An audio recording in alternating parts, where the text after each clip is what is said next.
highest honor awarded to an engineering graduate is given to our valedictorian, the student with the highest grade point average. The Illig Prize is awarded by the faculty to Andrew Yang for commendable proficiency in their studies. Let's applaud.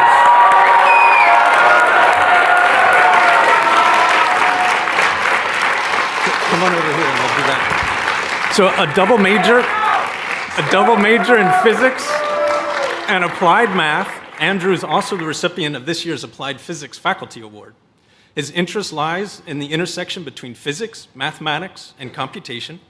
His research direction has swung wildly from designing long, short-term memory neural networks to searching for periodic signature structures with Juanan Li, Chu Assistant Professor of Applied Mathematics.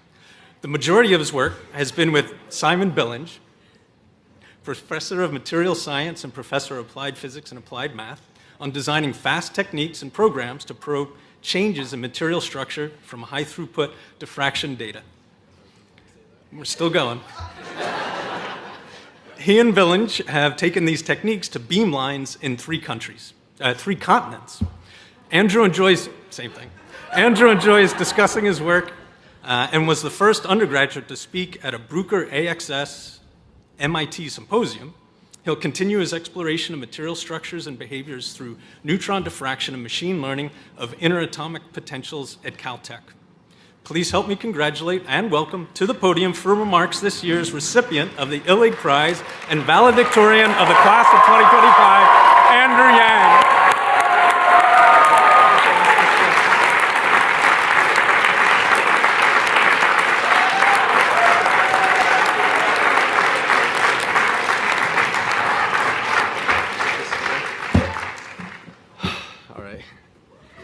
So, thank you, Dean Morrison. Every good ceremony places its best speeches at the beginning and at the end, which is why I'm speaking in the middle of class day. And to be honest, that's fair. When I look at this crowd, I see students pioneering clean energy, ridding plastic from our oceans. We have a real-life Stark Labs featured recently in a Veritasium video. Students using machine learning to explore the quantum world and working with NASA to launch a freaking satellite into space. Despite all of these amazing people who could be up here today, they choose the dork with the Among Us keychain that you've probably never seen outside of class. For those of you who've had me as a TA, though, watching me yap up here probably isn't strange. You know I love lecturing and could very well spend the next 45 minutes glazing Euclidean distance matrices. But the best part about teaching here at Columbia is seeing how we all interact so differently with the same material. And I think this is representative of Columbia as a whole. Now, don't fact check me, but not only does our class represent all 50 states, we represent almost half the countries. We come from the biggest cities to the smallest towns. And a fifth of us are the first in our families to even attend, let alone graduate, university. Yeah, very impressive. Yet together, as one class, we struggled through introductory physics, bared through the insane heat waves in our dorms, pulled all-nighters to finish our Art of Engineering projects, and spent hours in Butler figuring out how to add just one more page to our music hum essays. All right, so I want to share a bit about my background and how it shaped my perspective here. Now I know we're all excited to graduate and finally be free of classes, but unfortunately, I'm going to put you through one last lecture. All right, so my research, it's all about how materials look on the nanoscale. So current microscopes aren't powerful enough to see the individual atom, so we have to be a little more creative, and we shine lasers on them. So it's kind of like when you shine a laser on a mirror, and the direction the laser bounces tells you the angle the mirror is oriented. But no real-world mirror is perfectly smooth. So if you turn off the lights and use a strong enough laser, you can see not only a bright dot where the reflected light lands, but also small fluctuations in light. These minute ripples tell us what atoms compose our mirror and where the defects are. The tiniest waves are the most important. Waving hi in orientation week to some of your now closest friends. Tearful waves goodbye to your family after convocation, who have hopefully rejoined you on this day. Shout out to my mom, dad, my yaya, my nainai, and my sister Annie, who's just starting high school. Yeah. No pressure. All right. Sound waves from applause at our amazing performers in Learner, from waving flags to wavy tides at the free kayaking sessions downtown. We make these waves every day from the interactions and time we spend with each other. In 1807, Joseph Fourier showed how waves can combine to form beautiful functions. Our interactions combine to form this beautiful community. When you think back at the time you spent here, what's going to stick with you? Well, sure, the horrors of a machine learning midterm are probably never going to leave you, but I'm certain it's also filled with unplanned urban explorations, watching sunsets on the Brooklyn Bridge, losing 4 buy-ins in 5 hands of Hold'em, and making an Among Us-shaped candle for White Elephant. All of these with friends by your side. While we have some of the most rigorous courses, access to lucrative internships, and the best research laboratories, what really makes us us is our commitment to each other. After all, our slogan is not just engineering, but engineering for humanity. And Columbia engineers are particularly well-versed in the humanities. So I'm going to Caltech for my PhD. Shout out to Brent's lab, who are hopefully on live right now. Yeah!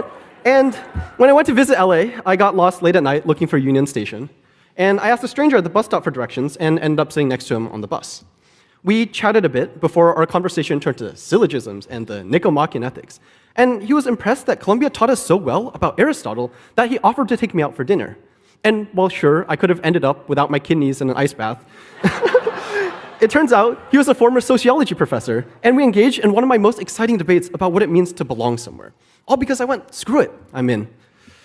Which brings me to my final point, the importance of taking risks, of splashing through the ripples of uncertainty.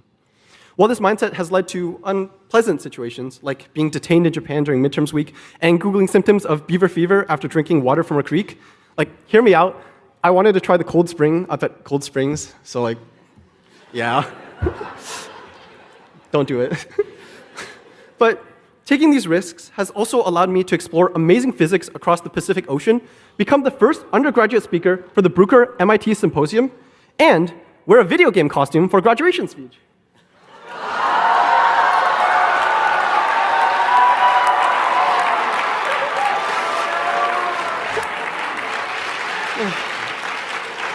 Well, thank you.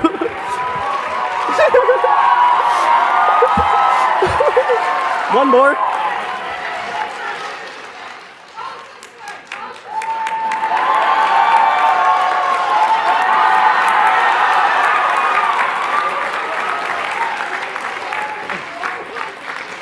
Oh, despite all of this,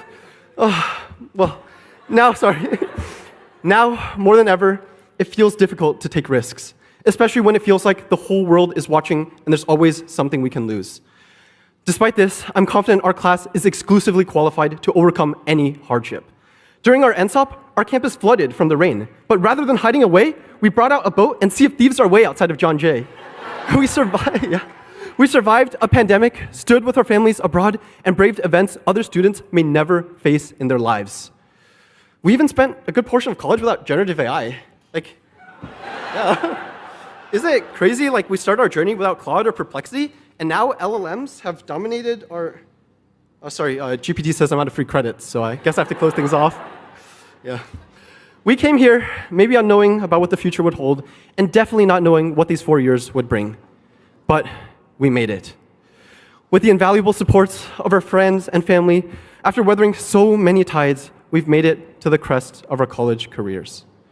Look among us, class of 2025. We are C's, and we're going to make waves. Congratulations. All right, clap a little longer so I can put my robe back on. Thank you, class. Best class ever in the university. Thank you. Thank you. Okay, that's enough. All right.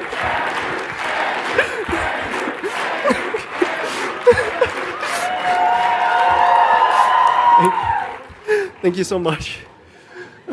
Sorry for the cheesy send-off, but if you wanted a professional speaker, you would have looked in the college. Now, I'd like to invite Reed Ellison, class of 2008, and president of the Columbia Engineering Alumni Association, to the podium. All right.